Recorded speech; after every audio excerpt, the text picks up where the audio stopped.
Hello everyone. जैसा कि आपको पता है जीजीएस मेंस के अंदर अब बहुत कम टाइम बचा है, तो इतने कम समय के अंदर अब आपको किन चीज़ों पे फोकस करना चाहिए, क्या आपकी स्ट्रैटेजी रहनी चाहिए इतने कम समय के लिए, ये आज हम इस वीडियो के अंदर डिस्कस करेंगे।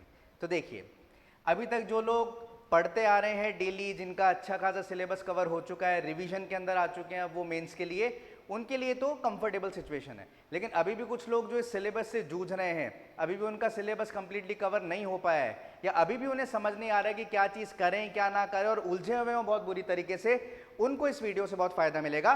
तो देखिए, अब इतने कम समय में आपको किन चीज़ों पे फोकस करना है, यह मैं आपको बताने जा रहा हूं जीजेएस मेंस के लिए। सबसे पहला, PYQs, जो भी प्रीवियस ईयर क्वेश्चंस हैं। देखिए, जीजेएस का एक पैटर्न रहा है कि वो हर बार प्रीवियस ईयर क्वेश्चंस को रिपीट करता ही करता है।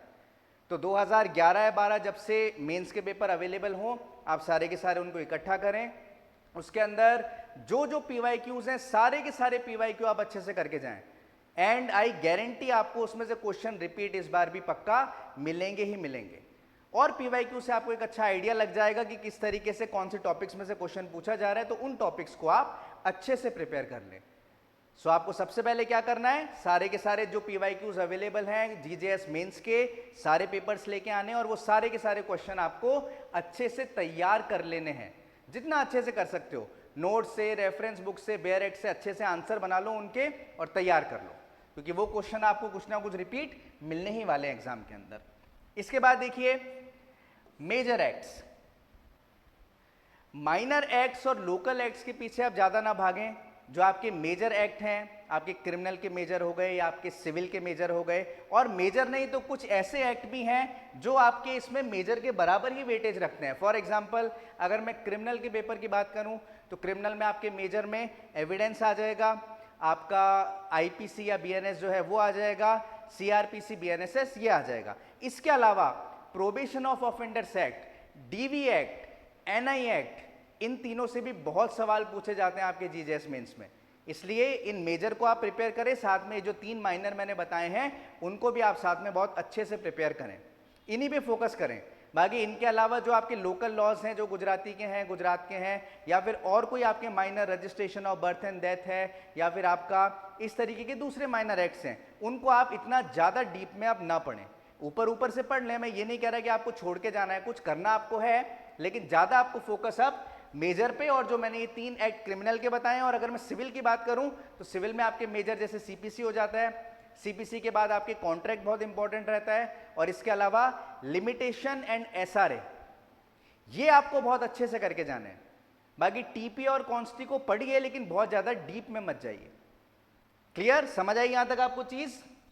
आगे देखिए, वही पॉइंट जो मैंने अभी अभी डिस्कस किया आपके साथ, don't go deep into local laws. जो गुजरात के लोकल लॉज आते हैं, काफी, कई तो एक्ट उसके अंदर से काफी मोटे मोटे हैं, काफी लेंदी एक्ट हैं, बहुत सारे सेक्शंस उसके अंदर हैं, तो उनको अब आप बहुत डिटेल में जाके, डेप्थ में जाके अब ना पढ़ें, इतना समय भी आपके पास नहीं है, और ज़्यादा से ज़्यादा 4-5 नंबर का सवाल आएगा तो कोई ऑप्शन में मिल जाए तो आप उसको कर देना, नहीं तो आप टैकल कर सकते हो, मैनेज कर सकते हो। बट अभी इतना टाइम नहीं है कि इतने ज़्यादा सेक्शन वाले जो लोकल लॉज हैं उनको आप दोबारा आप डेप्थ में जाके पढ़ो, तो उसमें आपको समय बर्बाद नहीं करना। इसके बजाय तो जो पढ़ लिए हैं मेजर एक्ट, जिनके आने की संभावना ज़्यादा है, उन्हीं को दोबारा रिवाइज करो, वो आपको ज़्यादा बेनिफिट देगा। क्लियर? तो अब आपको लोकल लॉस के अंदर ज्यादा डेप्थ में नहीं जाना है, ऊपर ऊपर से जो PYQs में जो क्वेश्चन मिल जाते हैं लोकल एक्ट के, उनको सॉल्व कर लो, और उसके अलावा जो आपको लगता है कि ये इंपॉर्टेंट है, पूछा जा सकता है, उसको थोड़ा सा देख लो। बट ऐसे सेक्शन बाय सेक्शन बहुत ज्यादा डीप में अब आपको नहीं जाना है इनके अंदर। नेक्स्ट देखिए, ऐसे इज स्कोरिंग। हमारे में से मोर देन 50% एस्पिरेंट्स होते हैं, उनकी क्या आदत होती है कि ऐसे तो हम लिख ही देंगे, जो भी टॉपिक पूछा जाएगा इतना तो हमें आता ही कि हम अपने हिसाब से कुछ ना कुछ बना के उसके अंदर कर ही देंगे, और यही आप सबसे बड़ी भूल करते हैं। क्योंकि एक अच्छे से प्रिपेयर किया हुआ ऐसे, जिसके अंदर आप 1 या 2 कोटेशन लिख रहे हो, अच्छे से पूरा ऐसे का फ्लो चल रहा है with a good introduction, good conclusion, और अच्छे से आपने टॉपिक के बारे में पूरा समझाया हुआ है, उसको अगर आप अच्छे से प्रिपेयर करते हो तो वो आपको ज़्यादा मार्क्स दिलवाता है। और वहीं अगर आप जो दिमाग में आया वहां जाके उल्टा सीधा कुछ भी लिख रहे हो, ना कोई फ्लो बैठ रहा है, ना ऐसे पढ़ने में ऐसा लग रहा है कि एक सार लिखा हुआ है, कोटेशन लिख नहीं पा रहे हो, बिल्कुल ऐसा टेढ़ा मेढ़ा गड़बड़ सा लग रहा है, तो उसमें आपको नंबर तो मिल जाएंगे लेकिन अच्छे नंबर नहीं मिलेंगे। तो ऐसे को लाइटली मत लीजिए। जो भी एक्सपेक्टेड टॉपिक्स हैं पीवाईक्यू से आपको आइडिया लग जाएगा, नहीं तो आपको पता लग जाएगा कि ज़्यादातर जुडिशरी एग्जाम में जो पूछे जाते हैं, कोई अच्छी सी बुक आपको मिल जाएगी जिसमें जुडिशरी एग्जाम से रिलेटेड एसेस पूछे गए हैं, उसकी हेल्प लीजिए, वहाँ से टॉपिक देखिए और उन टॉपिक को थोड़ा अच्छे से प्रिपेयर करके और फिर अपने ऐसे की तैयारी करिए। तो मैं आपको बता रहा हूं, अगर आपने अच्छे से वहां पे ऐसे लिख दिया तो 12 या 15 जितने भी नंबर का आता है आप इजीली उसमें 70% तक मार्क्स स्कोर कर सकते हो। सो डोंट टेक ऐसे लाइटली, अच्छे से उसको प्रिपेयर करें प्रॉपरली, वो आपको नंबर दिलवाएगा, वो स्कोरिंग बनेगा आपके लिए।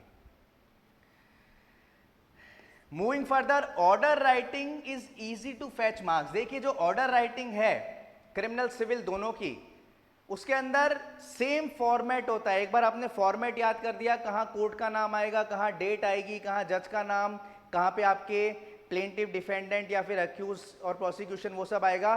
सेट फॉर्मेट है। तो फॉर्मेट अगर आप अच्छे से याद कर लेते हो तो आपका आधा काम तो वही हो गया, आपको आधे नंबर तो वही चीज दिला देगी अगर फॉर्मेट में कोई गलती नहीं है।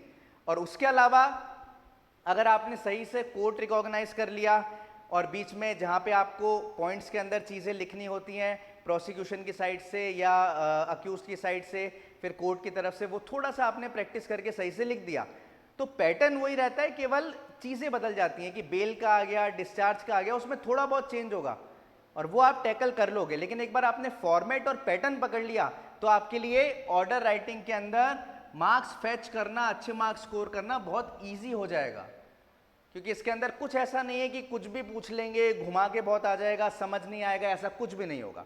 बहुत आराम से आप इजीली मार्क्स फैच कर सकते हो। तो पैटर्न समझ लो उसका अच्छे से और उसी के साथ जो उसका फॉर्मेट आता है उसके अच्छे से प्रैक्टिस कर लो, आधा काम तो आपका वहीं हो जाएगा। नेक्स्ट देखिए, ये मैं कहूंगा अभी तक जितने पॉइंट अपन ने डिस्कस करे हैं 5-6 पॉइंट, उसके अंदर सबसे इंपॉर्टेंट पॉइंट ये है और मोस्ट ऑफ अस इसी को सबसे लाइटली लेते हैं कि एक बार पढ़ लिया बस याद हो गया, काम हो गया, आप देखना ही नहीं है पेपर से पहले। ये सबसे बड़ी गलती करते हैं आप, सबसे बड़ी मिस्टेक यही होती है जो आपके एग्जाम के अंदर फिर आपकी परफॉर्मेंस खराब करती है। Revision is the key. ये मत सोचो कि एक बार पढ़ूं, 2 बार पढ़ूं। एग्जाम होने से पहले, एग्जाम होने की सुबह से पहले जितनी बार, 100 बार पढ़ सकते हो 100 बार पढ़ो अपने कोर्स को, सिलेबस को पूरा रिवाइज करो 100 बार, अगर कोई कर सकता है तो जितनी बार कर सकते हो करो, क्योंकि जितना ज्यादा रिवाइज करोगे उतना ही आपका एग्जाम अच्छे से लिखा जाएगा, चीजें बहुत अच्छे से आपको रिकॉल होंगी और सोचना नहीं पड़ेगा। वरना क्या होगा, क्वेश्चन देखोगे, 2 लाइनें लिखोगे, फिर पेन आगे चलाया नहीं जाएगा, छत को देखोगे, इधर उधर देखोगे और सोचोगे आगे क्या था, आगे क्या था, आगे क्या था। या कोई भी ऑफेंस के बारे में लिखना है जिसके 5 या 6 इंग्रेडिएंट हैं, 2 या 3 याद आएंगे, फिर सोचते रहोगे कि आगे क्या था, आगे क्या था, कौन सा मिस हो रहा है, कौन सा था। तो जितना ज्यादा रिवीजन करोगे, जितना ज्यादा रिकॉल करोगे, आपकी ये चीज इंप्रूव होगी और आप बिना पेन रुके पूरा पेपर लिख दोगे और वही चीज आपको सक्सेस दिलाएगी। क्योंकि ऐसे लिखोगे तो आपका पेपर पूरा अटेम्प्ट होगा और पेपर पूरा अटेम्प्ट हो गया तो ये मान लो कि 90% जंग तो आपने जीत ली। इसलिए रिवीजन इज द की, ज्यादा से ज्यादा अपने कोर्स को रिवाइज करें। और फिर answer writing is the key, ये भी एक है, इस ताले की 2-2 चाबियां हैं बराबर, एक तो रिवीजन और दूसरा आंसर राइटिंग। तो पहले फोकस करिए रिवीजन पे। जब अच्छा सा रिवीजन हो गया, चीजें आपको सब रिकॉल हो रही हैं, ऐसा कुछ नहीं हो जो भूल रहे हो, उसके साथ साथ फिर आप आंसर राइटिंग की प्रैक्टिस करो। तो अगर आपने कहीं मॉक टेस्ट सीरीज ज्वाइन कर रखी है तो आप मॉक टेस्ट सीरीज के थ्रू अपना अच्छे से आंसर राइटिंग कर सकते हैं, और नहीं तो पीवाईक्यूज देखिए, जो भी आपको मॉक पेपर्स अवेलेबल हैं या अनसॉल्व क्वेश्चन अवेलेबल हैं, उनको देख के और उनके आंसर लिखने की प्रैक्टिस करिए। फिर मैच करिए कि आपने कितना सही लिखा है, कितना नहीं लिख पाए आप। और हमेशा आंसर राइटिंग प्रैक्टिस करिए टाइम बाउंड मैनर में।